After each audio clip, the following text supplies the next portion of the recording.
हिरेन, सबसे पहले आप मुझे बताएं, आज हम बातचीत इससे शुरू करते हैं कि आप जर्मनी से लौट के आए हैं मैराथन करके।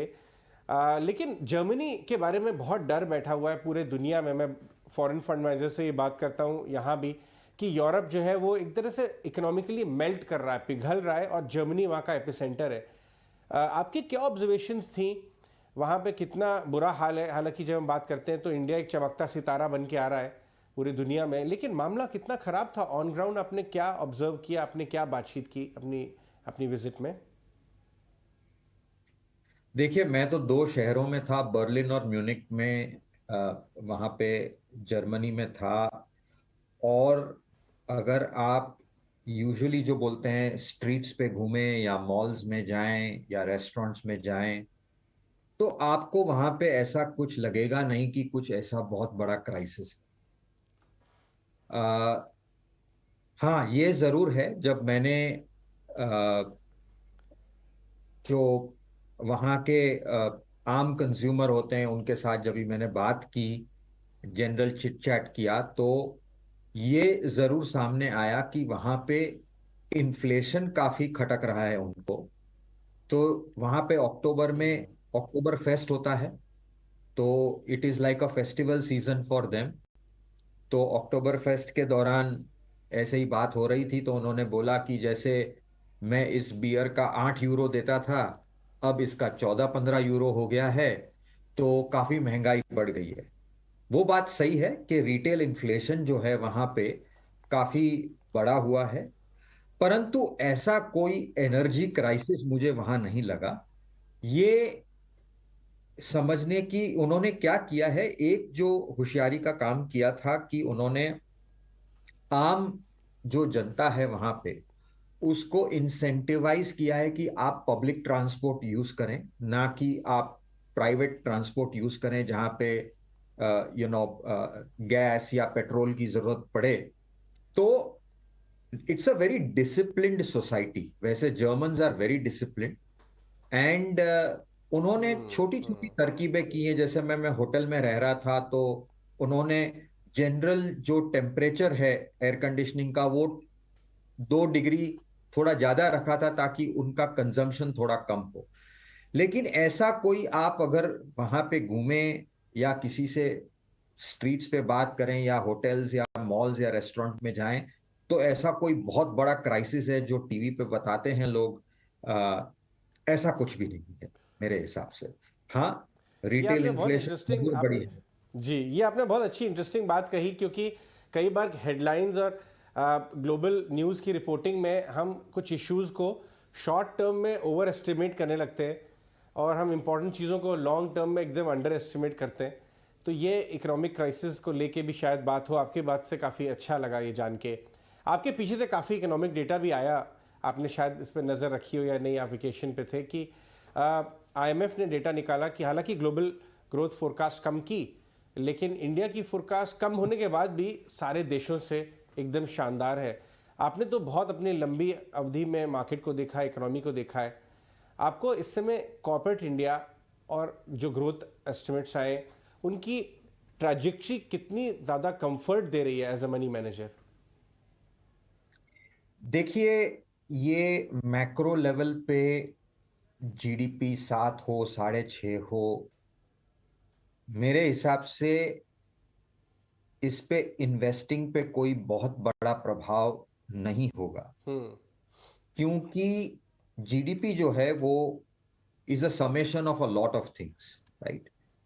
बट अगर मैं यहाँ पे कंपनियों से अगर बात करूं, और अभी सेकंड क्वार्टर रिजल्ट का सीजन चल रहा है, अगर हम रिजल्ट का ट्रेंड देखें, तो मेरे हिसाब से कॉर्पोरेट इंडिया जो है वो काफी अच्छा कर रहा है।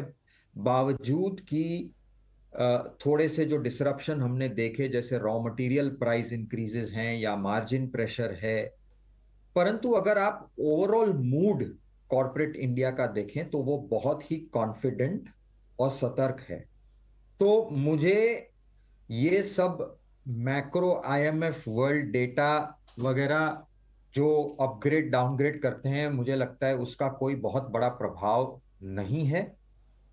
मुझे लग रहा है कि इंडिया का मैक्रो और माइक्रो दोनों ही रिलेटिवली स्ट्रांग हैं। और मेरे हिसाब से इस दिवाली जब भी आप डेटा जब आएगा बाहर देखेंगे, तो जब मैं बाहर घूमता हूँ देखता हूँ लोग शॉपिंग कर रहे हैं, शादी की सीजन धूम से चल रही है। मेरे हिसाब से consumption is doing very well. Capital investment भी अभी शुरू हो जाएगा।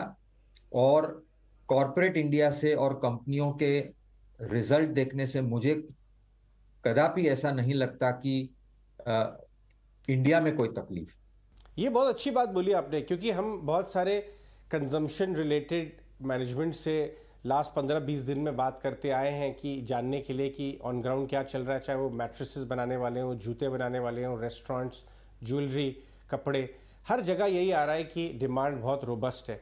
आपको लगता है कि एक तो जो अभी तक अर्निंग्स आई हैं, चाहे फाइनेंशियल या दूसरे सेक्टर्स की, उनकी मैनेजमेंट कमेंट्री को आप कैसे एनालाइज कर रहे हैं? रिपोर्टेड नंबर्स तो पीछे की बात हो गई, कहीं भी कोई अच्छी चीज़ आपको स्टैंड आउट की हो? कमेंट्री को अब तक जो आए हैं डेटा, उन्होंने आपको कैसे एनालाइज किया आपने? तो I think by and large जो है बैंकों की कमेंट्री तो काफी अच्छी है। वहां पे credit growth is growing at a very healthy clip. Margins are reasonable and expanding. And credit costs या NPLs का अभी तो कोई, इस साइकिल में तो अपन बहुत अर्ली हैं तो कोई इशू नहीं है। तो बैंकों की और फाइनेंशियल सर्विसेज में जो कंपनियां हैं उनमें तो ग्रोथ में कोई भी लेटअप नहीं नजर आ रहा। कंजम्पशन आपने बताया, अभी तक के जो रिजल्ट आए हैं वो काफी स्ट्रांग हैं। कंजम्पशन में सिर्फ एक ही ट्रेंड है कि जो लोअर एंड के कंजम्पशन बास्केट है वहां पे थोड़ा सा अभी जितना पिकअप होना चाहिए प्री कोविड वो नहीं हुआ है। क्योंकि जो मध्यम और उसके निचले वर्ग के जो लोग हैं उनको डेफिनेटली इन्फ्लेशन की वजह से थोड़ा सा इम्पैक्ट हुआ है। हालांकि अगर आप अबव एवरेज वर्ग के लोग देखें, इनकम के जो प्रीमियम कंजम्पशन करते हैं, फिर ये एसयूवी हो, गाड़ी हो, यू नो, उन सब जो जितनी भी जो प्रीमियम आइटम्स हैं वहां पे कंजम्पशन इज बूमिंग, राइट। तो मेरे हिसाब से कंज्यूमर भी ऑल्सो ओवरऑल, अगर आप लो टिकट लोअर इनकम की बात करें तो वहां पे अभी भी थोड़ा सा रिवाइवल बाकी है। और वो मुझे लग रहा है कि जो 2 साल की इनकम इंपैक्ट हुई है कोविड के दौरान उस वर्ग की और इन्फ्लेशन की वजह से फुल फोर्स में कंजम्पशन अभी तक आया नहीं है, तो उसको थोड़ा समय लगेगा। लेकिन जो अपर इनकम के जो कंजम्पशन है, whether it is real estate और ट्रैवल और रेस्टोरेंट्स और कार्स, वहां पे things are booming according to.